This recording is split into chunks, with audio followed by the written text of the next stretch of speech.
জুনদুব রাদিয়াল্লাহু তাআলা আনহু থেকে বর্ণিত, তিনি বলেন, বুখারী মুসলিমের হাদিস, যে সামিতুন নবী সাল্লাল্লাহু আলাইহি ওয়াসাল্লাম, আমি নবী সাল্লাল্লাহু আলাইহি ওয়াসাল্লামকে বলতে শুনেছি, আল্লাহ নবী বলেছেন, আলা সাবধান, ওয়াইনা মান কানা ক্বাবলাকুম, নিশ্চয়ই তোমাদের পূর্বসূরীরা, নিশ্চয়ই তোমাদের পূর্ববর্তীরা, কানু ইয়াত্তাখিযুনা কুবুর আমবিয়াইহিম ওয়া সালিহিম মাসাজিদা, তারা তাদের নবীদের কবরকে, তারা তাদের নেককার ব্যক্তিদের কবরকে মসজিদ হিসেবে গ্রহণ করে নিয়েছিল।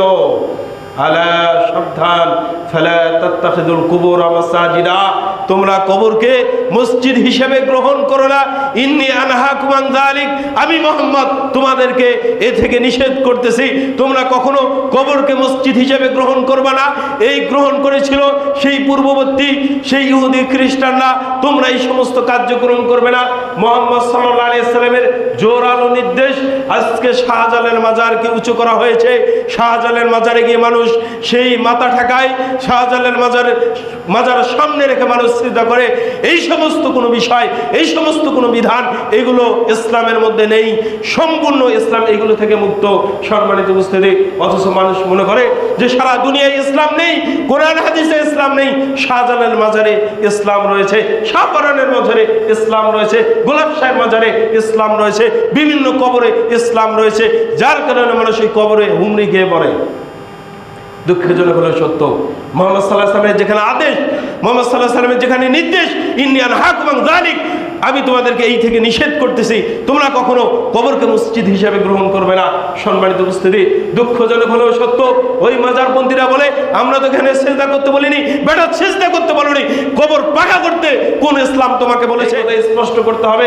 মুহাম্মদ সাল্লাল্লাহু আলাইহি ওয়াসাল্লামের জোরালো নির্দেশ, আল্লাহ নবী সাল্লাল্লাহু আলাইহি ওয়াসাল্লাম যে নাহা রাসূলুল্লাহ সাল্লাল্লাহু আলাইহি ওয়াসাল্লাম এই জাসাসুল কবর, আল্লাহ নবী সাল্লাল্লাহু আলাইহি ওয়াসাল্লাম কবর পাকা করতে নিষেধ করেছেন, ওয়ায়ুকাদা আলাইহি, কবরে বসতে নিষেধ করেছেন, ওয়াইবনা আলাইহি, কবরের উপর গম্বুজ নির্মাণ করতে নিষেধ করেছেন।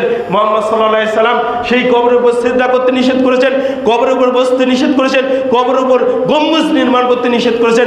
অনুরূপভাবে মুহাম্মদ সাল্লাল্লাহু আলাইহি ওয়াসাল্লাম কবর পাকা করতেও নিষেধ করেছেন। কবর পাকা করা ইসলামে জায়েজ নেই, কবর পাকা করা ইসলামে জায়েজ নেই। যেই কবর আজকে পাকা করা হয়েছে, যেই কবর আজকে টাইলস লাগানো হয়েছে, যেই কবর আজকে চাকচিক্য করা হয়েছে, বোঝা যায় ভবিষ্যতে যারা যে সমস্ত প্রজন্ম আসবে এরা এই কবরকে ইবাদতের স্থান বানিয়ে নেবে। শিরক তো এভাবেই শুরু হয়েছে।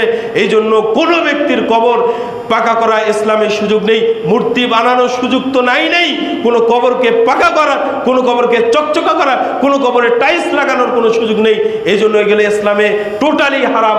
সম্মানিত উপস্থিতি, মুহাম্মদ সাল্লাল্লাহু আলাইহি ওয়াসাল্লামের জোরালো নির্দেশ। কাজেই আমাদেরকে সচেতন থাকতে হবে। আমরা এই সমস্ত কার্যক্রমের ক্ষেত্রে মানুষ যে এই সমস্ত জাহিলিপনা শিরকি কার্যক্রম করে, এগুলো ক্ষমতা থাকলে হাত দিয়ে প্রতিহত করতে হবে, নচেত মুখ দিয়ে তাদেরকে বোঝাতে হবে, না হলে ওটা অন্ততে ঘৃণা করে থুতু নিক্ষেপ করে চলে যেতে হবে। কোনো সুযোগ নেই শিরকের সাথে আপোষ করার। আল্লাহ সুবহানাহু ওয়া তাআলা বলছেন, ওমাই ইয়াকফুর বিল ঈমান, যারা ঈমানের সাথে কুফরি মিশ্রিত করে, কুফরি আকীদা লালন করে, মনে মুখে মুখে বলতেছে লা ইলাহা ইল্লাল্লাহ, এরপরেও তার অন্তরে সে পোষণ রাখতেছে এই সমস্ত কুফরি সেই আকীদা যে কবরে যদি আমি কিছু মান্নত করি তাহলে আমার কিছু উপকার হবে, কবরের সম্পর্কে যদি আমি সুধারণা রাখি যে কবর মানুষকে দিতে পারে তাহলে আমার উপকার হবে, এরকম ন্যূনতম যদি আকীদাও আপনার ভিতরে ঢুকে যায় তাহলে আপনার অন্তর পরিষ্কার থাকবে না, শিরক মিশ্রিত হবে। আল্লাহ নবী সাল্লাল্লাহু আলাইহি ওয়াসাল্লাম বলছেন, আলা ওয়াইনা ফিল জাসাদি মুযগাতান, নিশ্চয়ই মানুষের দেহে এমন একটা গোশতের টুকরা রয়েছে, ইযা সুলহাত সুলহাল জাসাদু কুল্লুহু, যখন এই গোশতের টুকরা ঠিক থাকে তখন সমস্ত দেহটা ঠিক থাকে, ওই টুকরাটা নষ্ট হয়ে যায় তখন মানুষের শরীর নষ্ট হয়ে যায়। কাজেই এটা হচ্ছে অন্তর।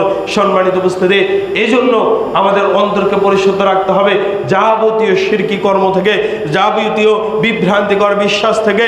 মুহাম্মদ সাল্লাল্লাহু আলাইহি ওয়াসাল্লাম সেই শাহজালালের মাজার, শাহজালালের কবর, শাহজালাল রাহিমাহুল্লাহ তিনি তো দিতে পারেন না, শাহজালাল রাহিমাহুল্লাহ তিনি তো মানুষকে দিতে পারেন না, বরঞ্চ মুহাম্মদুর রাসূলুল্লাহ সাল্লাল্লাহু আলাইহি ওয়াসাল্লামের কবরের কাছে গিয়ে যদি চাওয়া হয় তাহলে সেটাও শিরক হবে।